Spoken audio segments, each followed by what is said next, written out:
Shalom, puji nama Tuhan, kembali lagi di channel saya. Sudah lama sekali saya tidak membuat konten tentang renungan. Namun puji Tuhan, hari ini atau kali ini kembali saya berkesempatan untuk membuat konten renungan. Dan kali ini kita akan membahas tentang merasa benar.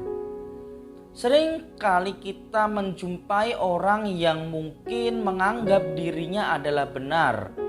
Atau bahkan jangan-jangan diri kita sendirilah yang terkadang menganggap diri kita benar.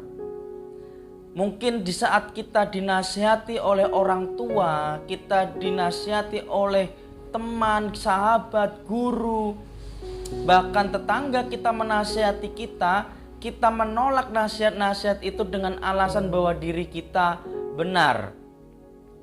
Namun sifat merasa benar adalah suatu sifat yang sangat dilarang oleh firman Tuhan. Pada waktu itu, tepatnya di dalam Lukas pasal yang ke-18 ayat 9-14, di mana waktu itu Tuhan Yesus menasihati para murid-murid dengan perumpamaan. Tuhan Yesus mengatakan di ayat 9 seperti ini. Dan kepada beberapa orang yang menganggap dirinya benar dan memandang rendah semua orang lain, Yesus mengatakan perumpamaan ini. Artinya, Yesus benar-benar melihat ada orang yang menganggap atau merasa dirinya benar. Dan ini yang Tuhan Yesus bahas kepada murid-muridnya melalui perumpamaan. Nah, waktu itu kalau nanti Anda membahas atau membacanya dari ayat 9-14 dalam Lukas 18, di sana disajikan perumpamaan tentang orang Farisi dan pemungut cukai. Mengapa Tuhan Yesus mengambil dua contoh yang sangat berbeda sekali ya? Pemungut cukai adalah orang yang dianggap berdosa sebab mereka memungut cukai melebihi aturan yang ditetapkan untuk memperkaya diri mereka sendiri juga. Di samping pungutan itu nanti akan kembali kepada pihak yang memperkerjakan mereka, dalam hal ini adalah orang Romawi atau pemerintahan Romawi. Tetapi mereka memungut pajak lebih dari standar yang sudah ditetapkan. Dan ini disamakan dengan pemerasan. Dan orang-orang pemungut cukai adalah orang-orang yang sangat tidak disukai oleh masyarakat Yahudi pada waktu itu. Berbeda sekali dengan orang Farisi, mereka adalah orang yang saleh, mereka adalah orang-orang yang paham Taurat, mereka menafsirkan Taurat, mereka belajar Taurat, mereka juga memberitakan Taurat itu, mengajarkan Taurat itu, bahkan mereka juga melakukan Taurat yang mereka percaya.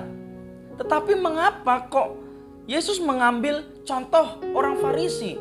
Nah, di ayat yang 10, ternyata orang Farisi dan pemungut cukai ini ke bait Allah untuk berdoa. Tujuan mereka baik, yaitu untuk berdoa. Di ayat 11, orang Farisi itu berdiri dan berdoa, dan dalam hati dia berkata seperti ini, "Ya Allah, aku mengucap syukur kepadamu karena aku tidak sama seperti semua orang lain." Dia berkata, bukan perampok, bukan orang lalim, bukan pezina, dan bukan juga seperti pemungut cukai ini. Aku berpuasa 2 kali seminggu. Aku memberikan 1/10 dan segala penghasilanku. Wow, sangat luar biasa sekali pernyataan yang diungkapkan oleh orang Farisi ini dalam doanya. Dia menyatakan kesempurnaan atau kesalehannya di dalam melakukan Taurat. Bahkan dia berani mengklaim bahwa dirinya tidak sama seperti orang lain, apalagi pemungut cukai yang pada waktu itu juga berdoa di bait Allah. Saudaraku yang saya kasih di dalam nama Tuhan Yesus, kalau kita mendengar ada orang yang seperti ini, tentu kita akan jengkel rasanya. Karena sesungguhnya hal rohani itu bukan untuk dipamerkan. Hal rohani itu berbicara hubungan pribadi kita kepada Tuhan. Hanya kita dan Tuhan yang tahu. Bagaimana orang mengetahui hubungan kita dengan Tuhan? Tentu dari buah, tentu dari sikap hidup kita, perilaku kita. Bukan dengan bagaimana kita menunjukkan atau mengatakan saya seperti ini, saya seperti ini. Dan inilah yang ingin Tuhan Yesus sorot, bahwa orang yang merasa benar adalah orang-orang yang ingin menunjukkan seperti apa eksistensi dirinya di hadapan orang lain.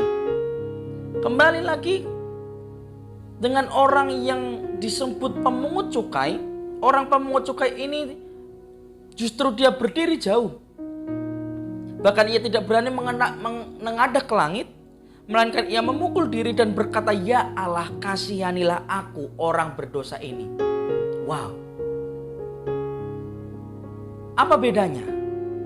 Apakah lebih hebat orang Farisi ini atau lebih rendah hati pemungut cukai ini? Di mana pemungut cukai ini mengakui keberdosaannya sebagai manusia. Dia mengaku bahwa dia orang yang memeras. Dia mengaku bahwa dia sudah menyusahkan orang lain. Dan dia memohonkan ampunan dari Tuhan. Dia tidak layak, dia menganggap dirinya tidak layak. Bahkan menengadah ke langit pun dia tidak berani. Ini adalah suatu sikap yang menunjukkan dirinya benar-benar menyadari bahwa dia tidak orang benar. Berbeda dengan orang Farisi. Dan disinilah Tuhan Yesus ingin menyatakan bahwa orang yang merasa benar bukanlah orang-orang yang dikenan oleh Allah.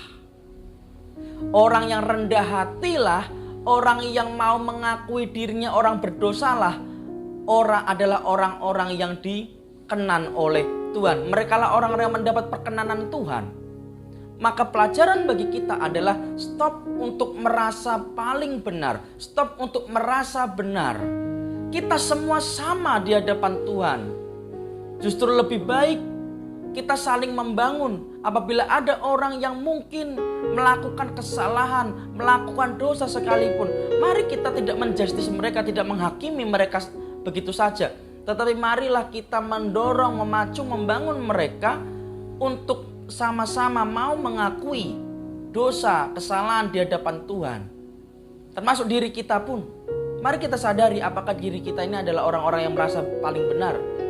Apakah diri kita ini menganggap diri kita orang yang tidak melakukan kesalahan seperti orang lain. Maka kita bebas mengatakan orang lain itu seperti ini, seperti itu, seperti ini dan sebagainya. Saudara-saudari, mari rendah hati. Mari minta Tuhan untuk terus menuntun kita supaya kita hidup di dalam kebenaran Tuhan, bukan merasa benar.